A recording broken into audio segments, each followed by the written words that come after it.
Over 1 year, in a community of 300, 3 people died. All of them young, all related to me. I escaped a month before I was supposed to get married. With whom?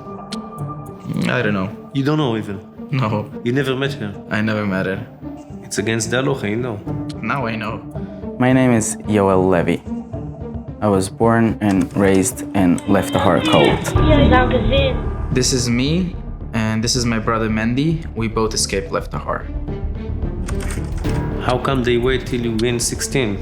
Usually they get married when they're 13. Right, because they were traveling from Canada to Guatemala and then Guatemala to a few different places.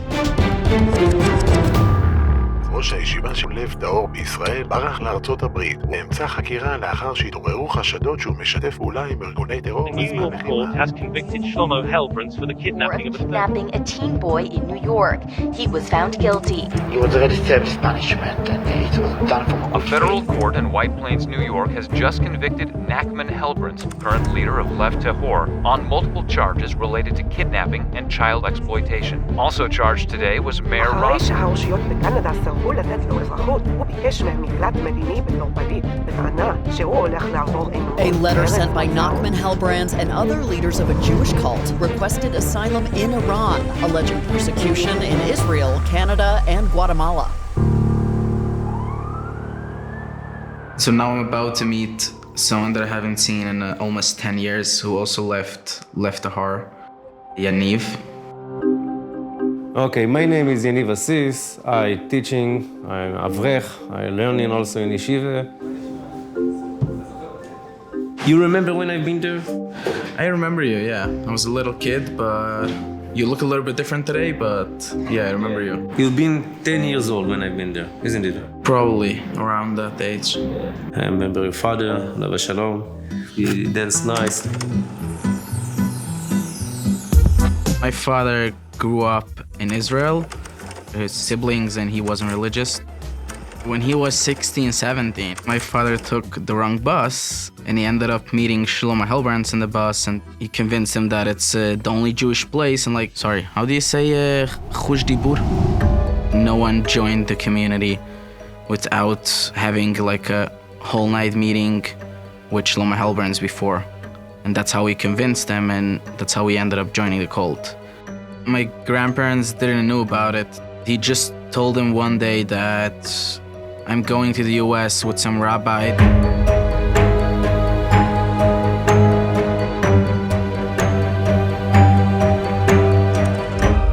My mother joined the cult when she was 7 years old with my grandparents. My grandfather's name is Hillel Shimon Malka, one of the founders, together with Shlomo Helbrans.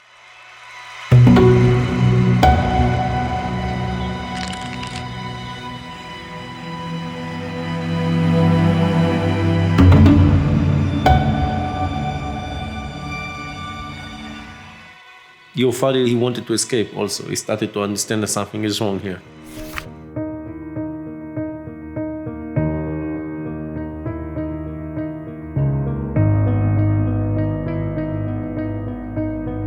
He started thinking about something and he talked to my mother and we got kicked out for that for a while. Like my whole family. Yeah. Oh. We weren't allowed to leave our house. No one is allowed to talk to you, you're not allowed to talk to anyone. And just kmo cherem. Yeah, they do it all the time to people there. Yeah. Everybody that just suspect him, they make him cherem.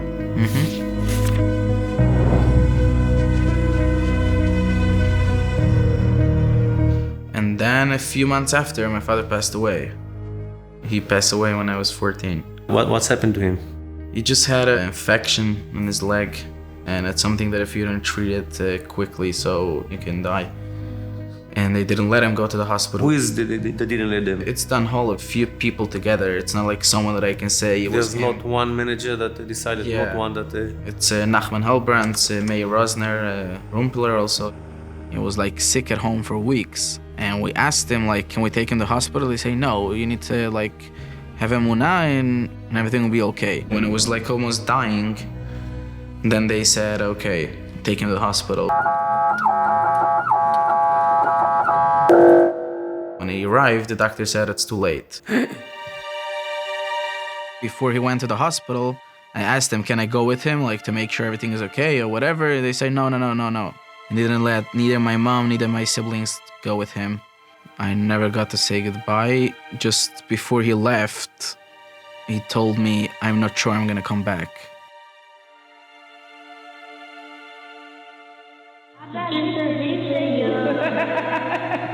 מה זה רווחיות? שנה טובה לסבתא.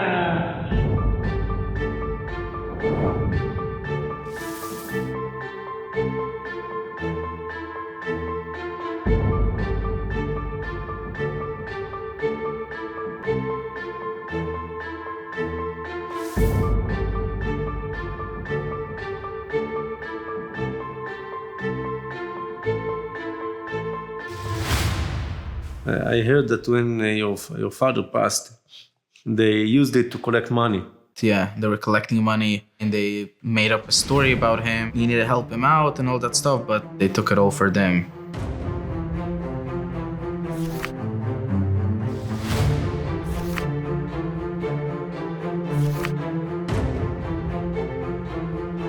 Even if people are donating money and they think it's for food or for stuff like that, it doesn't go for that. It goes for the leaders. To protect the leaders. And the management, the Hanhole, had a lot of money. Yeah, everyone has to give them their money. Like my father had $100,000 Yerusha.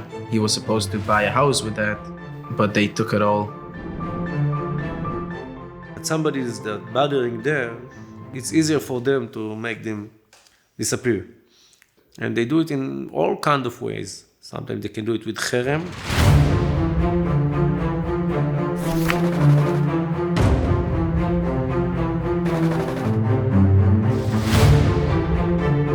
Can do it with tell everybody that he's crazy.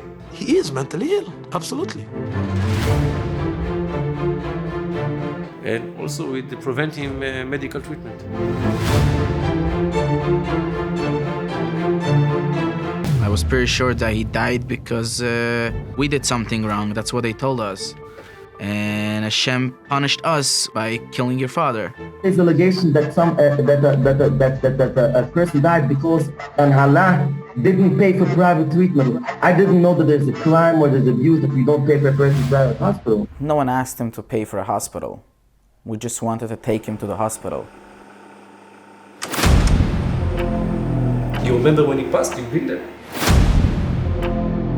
I was there. It's not a normal death.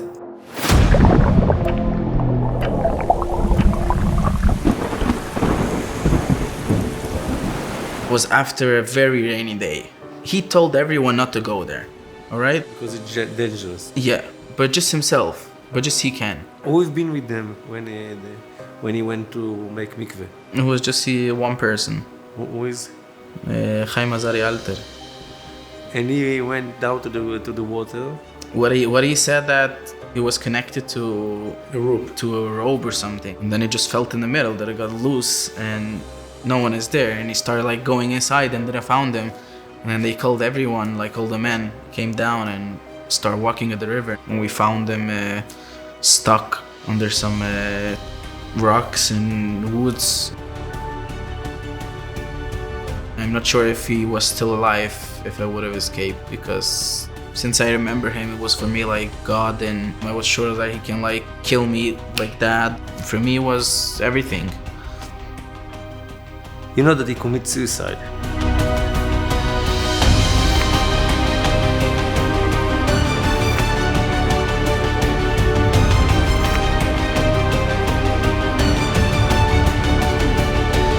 We've been after him.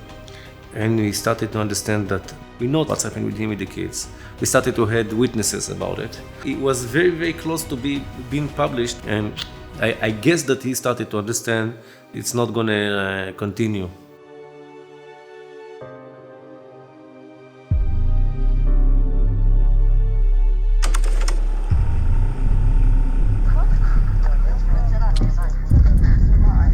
Nachman Helbrand's sister also passed away, Shlomo Helbrand's daughter. How come? From what? Nachman Helbrands killed her. Like a week after Shlomo Helbrands passed away, Nachman Helbrands became rabbi and decided to test his sister's loyalty or faith in him to eat tchina, sesame seeds. Even though he knew that she's allergic, he gave it to her young son. Give that to your mother and tell her that the rabbi said you should eat that and you need to have faith in him. You need to have emunat chachamim and everything will be okay. And she ate it and she just started like exploding and swallowing all over, but she kept eating it. She said, no, have emunat chachamim. She kept eating and she just, on the way to the hospital in the car, she passed away. Yeah, she didn't arrive to the hospital alive. But yeah, he just killed her like that. Why did it to his sister? I think he did it because he wanted like leadership just for him. The same way he wanted to kick out his brother as well in the beginning. He wanted like everything for himself. Ist der Eiger war vom pinklicher Weg gegangen jüdische Kinder bei Chitzonias. Aber sehr gewiss, da ist super jüdische Kinder. That's not enough. He just killed his sister for nothing.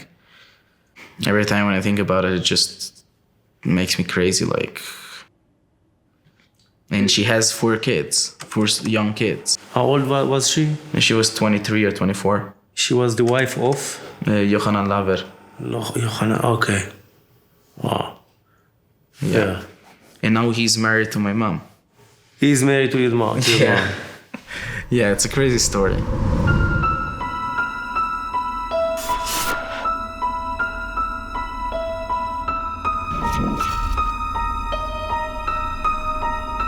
Pretty sure that after she passed away, her husband, Yochanan Laver, got married to my mother by command of Nachman Helbrands. That was his idea. He wanted to do this shidduch. It was pretty hard after they got married because everything changed. Nachman Helbrands wanted them to be like by themselves and just with his kids. So when they got married, we obviously had to leave home. So I lived with one of the rabbis over there. I was his gabbai. Like, couldn't see my mom, like, never. And Lev Tahor, when they take away kids from mother, like, you can't go visit your mother. There were a young boy, like 13 years old, and he wasn't allowed to go home eat and nothing. So one time he went to his house to get some food, and Yoel heard that he is there. So he just came and started yelling, started slapping him all over, took a chair, threw it at him.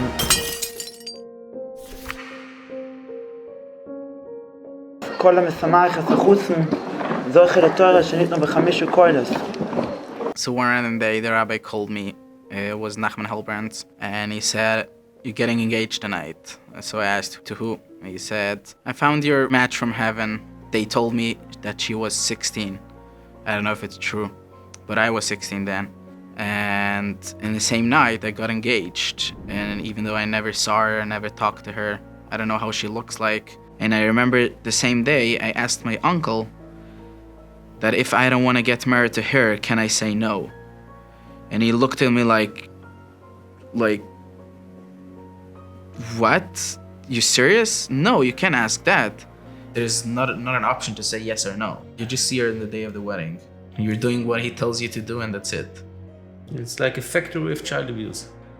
Yeah, and they're like pretty good at it. They're already מומחים לזה. Heard that they lock children in rooms? Yeah, that's also something. I got locked a few times, for hours. Few hours? Yeah. From which age? That could happen also from 3-4 years old. Just lock him in the room and he's crying in the dark? That's it, and you're locked from outside so you can't go out. Like almost everyone has permission to punish other kids. All the time. For me, glasses was something cool. So I lied basically to my teachers that I can't see well, so I need glasses. So they sent me to a doctor to check it out. Happens to be that I don't need glasses. So they called the whole school in a big room. And then when I came to school, there was everyone who was waiting in this big room. And there was a stage up and a table, a few malamdim sitting there, a few teachers sitting there. So they talked for like an hour about the severity of lying. They took off my clothes. I was just with a shirt and pants because there were other stuff in the top. And they just put me on a table, was laying on a table. and they started like hitting me with the belt for like an hour. I had afterwards marks all over my back, all over my legs. Like I couldn't sit for a while. I couldn't go to the bathroom normally. You gotta say thank you For the and kiss his hand. for the punch. Yeah, they're doing me a favor. Instead of going to hell after, now I won't go because they hit me, so I don't have that virus anymore. And lying for them is like almost the worst thing is lying. But when the youth protection, child protection services came in, they told us like if they ask you if you get punished or if they're hitting you, so just say no, no, no. We're all okay, we're happy. So I said, okay, we're lying. They said, no, there's things that God wants you to lie. And so I started like understanding that it's something wrong. And you started to understand that something is wrong. You had the wish, you had the dream that people from outside are gonna save you. Yeah, but it didn't happen. When people from outside came to like check out this place or media or child protection services, I always like hoped that they'll do something and take me out. But that wish never came true. The second they traveled from Canada to Guatemala or whatever, so it was the first time I saw other people, I saw a different lifestyle, I saw like people dressing differently. That other people are davening and learning and having a normal life, and it took me like 5 years to progress it, but that was the first time I started thinking, maybe I should get out of here.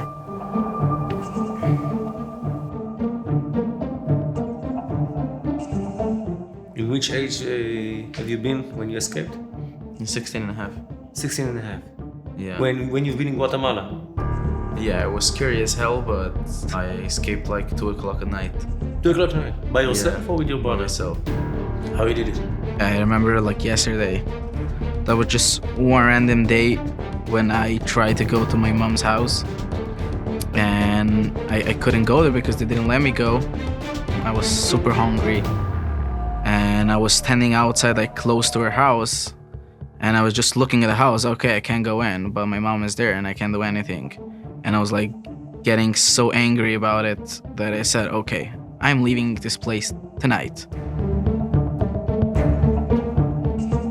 I took a few clothes that I had and I wrote a letter to my mom saying that I'm leaving and I'm not planning to come back because I can't live that way anymore.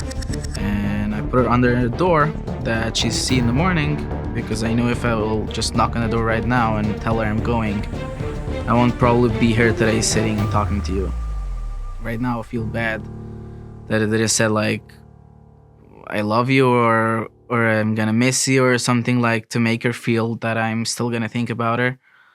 Because I didn't know you can say that. Like, they never told us that they love us. They have like gates around and security at the entrance that they don't let you out. And they took guards with guns around the camp. They had guards and they had guns.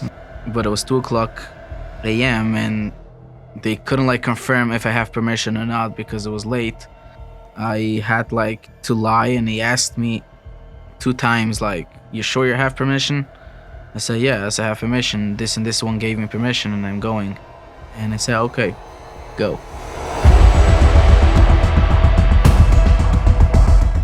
It took me a long time. It took me like almost 5 years just to think about it and like telling my mind, okay, you're gonna get out of here and it's something scary. Like, you know you're going out to a place that you don't know anything and I don't know how to get along or even how to talk to people. I didn't know at the beginning, but I did it. Just took a bag, Took a few things and left. Without knowing where you're gonna go? Nothing? No, I had no idea where I'm going. You spoke Spanish when you've been there? I speak Spanish, yeah. So you knew Spanish? Okay. How come? Everybody speaks their Spanish or how? No, you're not allowed to speak any language except Yiddish. So how come you knew Spanish? Because a lot of converts over there. They taught you to speak Spanish? Spanish people have this thing that if you say something wrong or whatever, that they'll fix you. But Spanish had a price. Yeah, they punish for that. Yeah. Every time they caught me talking to someone, I got punished.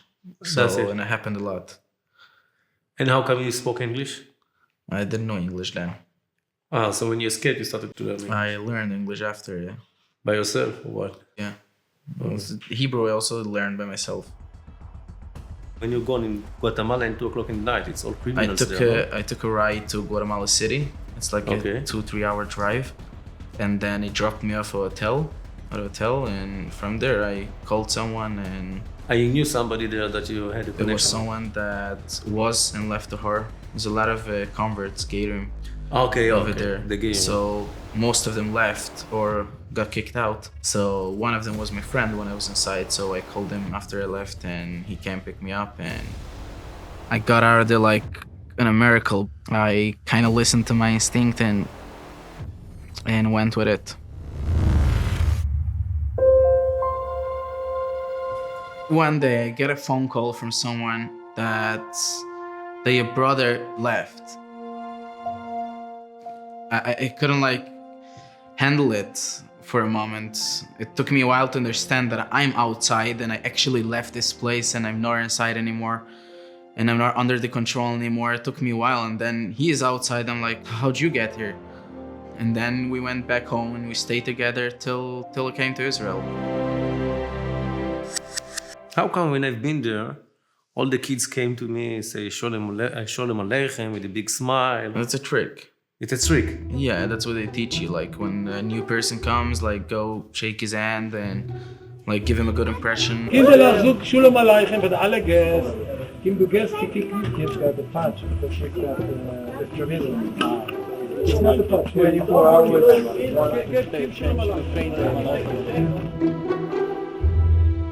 Same thing when media comes in, they'll buy stuff for the kids or toys, something to play, and just to show everyone that they're happy and that we're happy people, but that's not true. That's untrue. So the kids don't know that if somebody came there and they don't come to him with a big smile, they're gonna get punished. They're gonna get punished. Yeah.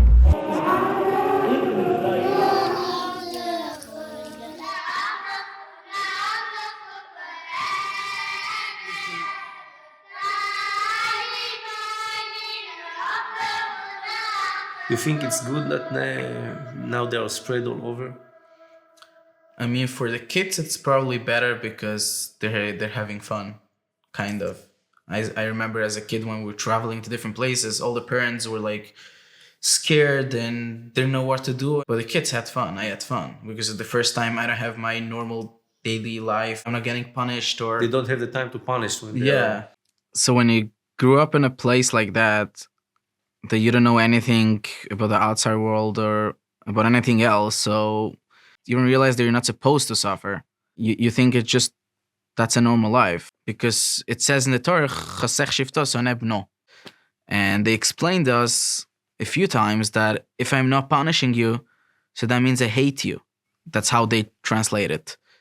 So as a kid, you think, okay, if they don't punish me, they hate me, so that means if you get punished, they love you, right? There's a lot of sexual abuse there. Yeah. All the time. No one knows, no one is talking about it, but there is. The rabbi calls kids all day. And you're just getting a phone call that the rabbi calls you and you have to come. You don't know why. And then he rapes the kids. Then he does what he does. Yeah. Sometimes he'll give them to drink a little bit of alcohol before. So you don't know what's going on, and it's you give him l'chaim. The rabbi says it's your tikkun and it's your everything, and you're not allowed to talk about it to no one. So as a kid growing up there, you don't know anything. You don't know what's wrong or you're not supposed to, yeah. So it's very important now to people to understand that when they donate money, they actually donate money to help child abuse. That's what I'm trying to explain, yes. Everyone who's donating even a little bit should know that this money goes to protect the leaders. Yeah, only it doesn't go not for food, not for anything else. And you should know that you're supporting a place like that they're abusing kids sexually, mentally, physically, in every way you can think of.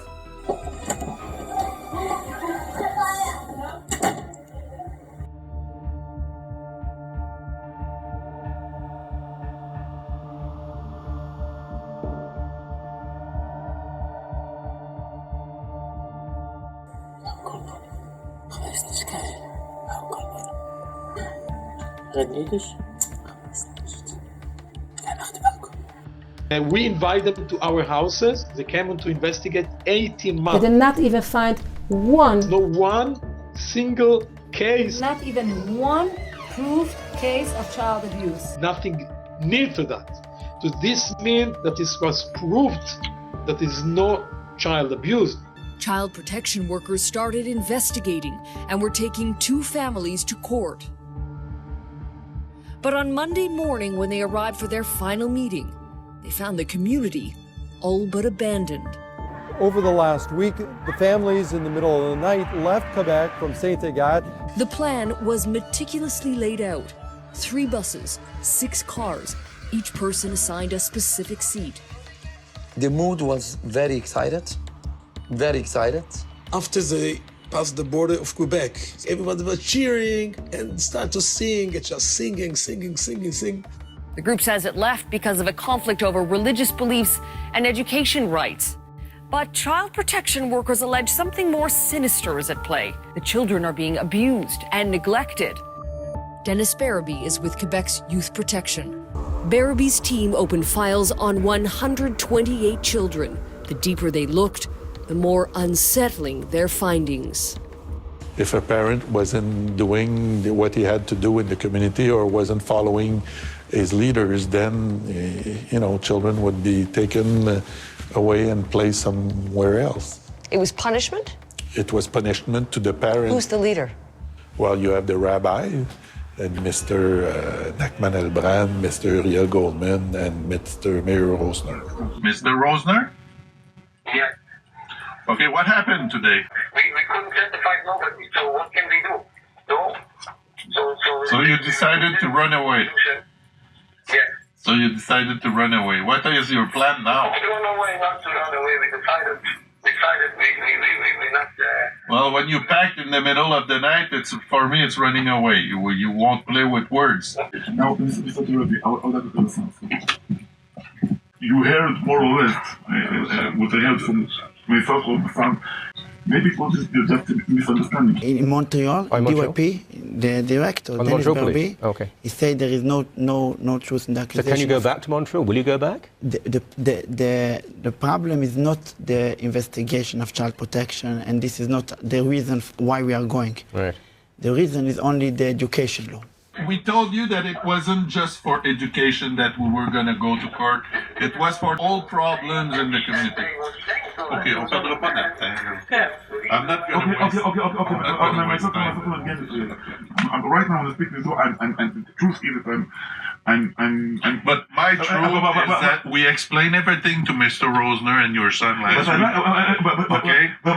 Whether they did not understand well, but it's a very grave or bad decision that they made. But you are a psychologist, and you are learning psychologically, and you know that after 3 months from pressing, very, very complicated story in my family with Nechama, with Nosson.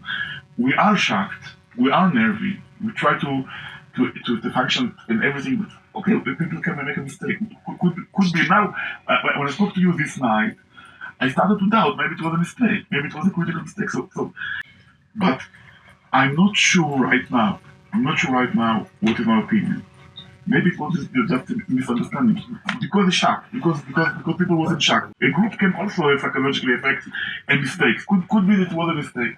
So I ask you just, I want yes to 100 with you. If you can tell me there's no 100, okay, no 100. I want, yes. But it's not a question of negotiating. It's a question of good sense. You can take the time to discuss with your son and Mr. Rosner and I've discussed myself. With yourself, and maybe after that with the other leaders of the community. You know Orit Amir? Yeah, of course. I want to see my friends. Don't drive. How you looked at what she's doing when you've been there? Well, we prayed literally every day that she should die. The rabbi said, you need to try to take them down and pray every day for them to die. So that's what you do. But they have like a long list, and They make sure that everyone, even girls at school, are praying for them to die. For example, on the list was Nathan Hellbrand, who is Shlomo Hellbrand's son, and he left. Adam Borjevsky, Yaniv, Orit. The list become bigger and bigger. It comes all the time. I'm probably on the list right now. Now they started to pray who they want to still stay alive. I think it's easier. Yeah, it's easier.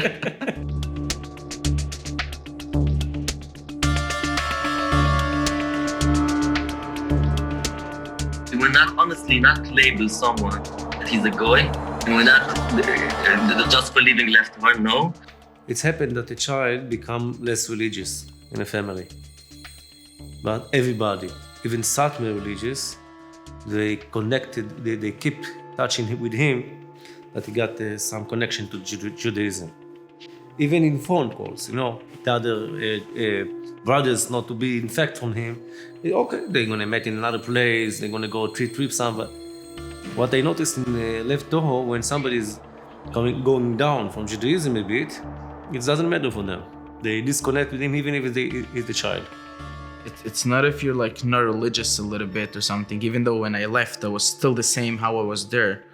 It doesn't matter. You left the community.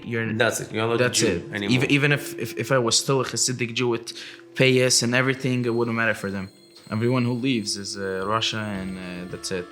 It doesn't matter if you got payas, you got a beard. No, for them, Satmar is not Jewish. Not Jews. Nobody's Jewish, only them. Just they are the only Jews. Honestly, he's now a goy. He's not keeping any Torah mitzvahs. You know that you're still a Jew. Yeah, of course. To understand even though they think I'm not, and they say that I'm not, but I know that I'm still a Jew.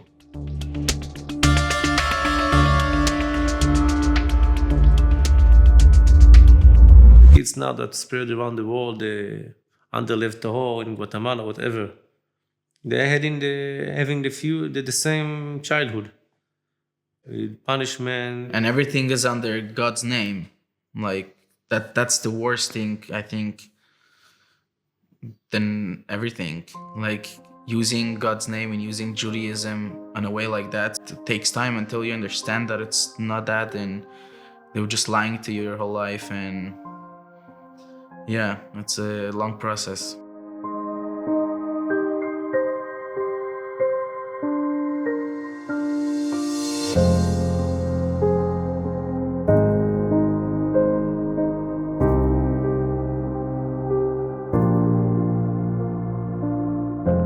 As of right now, I'm not in contact with anyone of my family inside Lev Tahor. The second you leave, you don't exist. I actually miss the most my little brother, because when my father passed away, he was half-year-old, and then right after I became like as a father. I made kiddush on Shabbat, and I was going like me hand to hand to synagogue, and I was taking him all over just like his father. And so once he called me dad, and I was like, it touched my heart so much. I left actually a month before his Chalakah, before he got 3 years old, and you make him pay us and everything. And I actually thought about it before, maybe leave after or whatever, but I said, no, you gotta leave right now. It was the day before Rosh Hashanah, and I was still in Guatemala, and I remember calling a Haranari teller and asking him if I can come over just for a few minutes just to see him. He said, no, you can't come, and he just hung up the phone. We gotta get him out.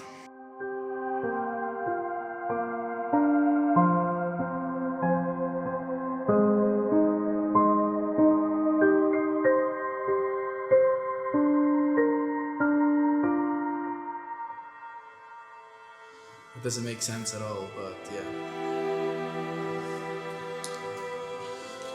Crazy. Yeah, I need to take cigarettes. Hello. My name is Yoel Levy. I'm 20 years old. I was born and raised in Lev Tahor. At the age of 16, I managed to escape